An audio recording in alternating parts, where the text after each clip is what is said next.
What about this Nets game though? The Zachary Ricochet game. This got us to 8 Man, wins in a row. the Nets are a team that's very interesting. I like them because they are like a long athletic team.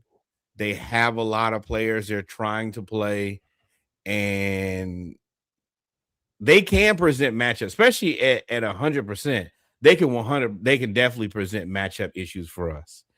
But this game, Ricochet, 19 points, 9 rebounds, 1 steal, 2 blocks, plus 17. Jalen Seven Johnson, offensive rebounds too. Jalen Johnson, 20, 21, 9 and 9. Nikhil, 18, but it was on 5 of 13 shooting. CJ was 6 of 17. But Ricochet just, this is the reason that I'm not punting on Ricochet. I'm not. I know that everybody, we got time. We knew that this guy was a project. And I want to be real. Best case scenario, he doesn't blossom in this. He doesn't blossom by the time it's time to sign the contract.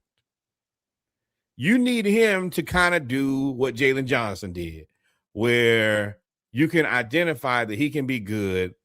You can kind of get him on a reasonable contract, and then he blossoms in the second act. And then you start looking at the contract and saying, whew, man, we got us one.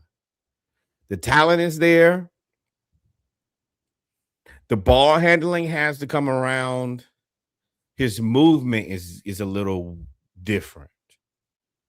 But I think that that's just things that he's going to have to work. And of course, he needs 20 pounds, at least 10, 15 would be great for 20 pounds. And if it was me, I'm putting him and Asa Newell in the gym every day together. And I'm making those guys practice with Jalen and Kuminga. That's really it. Is I want to see that 2-on-2 every day. How you when you're growing up and you're in high school and you got those 2 other guys, you're like, all right, well, we're gonna play y'all every day until we can beat y'all. And every day y'all just get in there and get after it and get after it. And you know that they're better than you because they're older than you.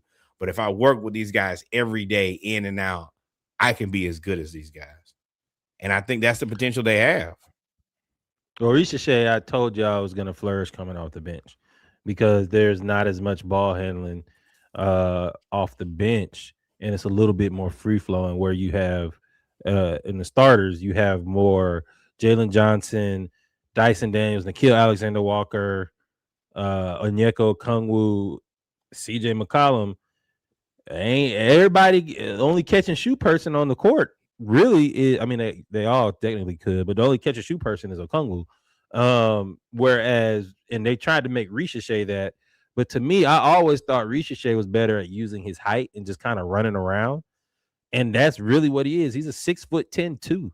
So he got 7 offensive rebounds against the Nets. He now is getting the ball and he's runs like Jalen. He gets out on the break. And then he's gotten confident and he elevating from one step inside the free throw line and dunking. And will dunk on you. Now, if he could just nail down in this game, he started shooting well. But if he could nail down the jump shot off the dribble, coming off the screen. I don't care about the shot for the rest of the season. In the offseason, no, I didn't mean the season. I just mean the offseason. I would like for the shot to come around. But like I told you, play him like Dyson Daniels. Can you defend? Can you rebound? Can you push the pace? If you don't have a shot, put the ball on the floor, get to the bucket. I know that we want to like stereotype these players into positions, and I know what he looks like. We got a guy who can't shoot. Nobody cares that Dyson Daniels can't shoot. Do you care? I don't. I don't care because I like Quinn as much as we talk about him. About his rotations. He has figured out how to make Dyson Daniels eat up space through picks. And just if you put the 5 on me, then I'm going to go right around you. Or if you put a 1 on me, I'm going to go into the paint. But see, that's where you can't treat him like people stereotypically. Shout out to Austin Reeves. I'm stealing this from you. You can't treat Dyson Daniels how you treat Draymond Green. They don't even look at Draymond when he's out of the 3-point line. If you do that with Dyson, he will dunk on your face. He gonna close that. He gonna close that gap very fast and attack the basket. Draymond just don't have the athleticism, especially not at this age. But if I'm Ricochet, I want you to go to the basket and shoot free throws and build your confidence. The shot waxes and wanes. That's what it's going to be for us, for the foreseeable future. But I tell you one thing, if you're going to be that tall, you might as well use your height. And he shoot now. He's gotten past and this again, shout out to coaching. They've gotten him past the embarrassment of not being able to shoot to the point where he wouldn't even shoot before.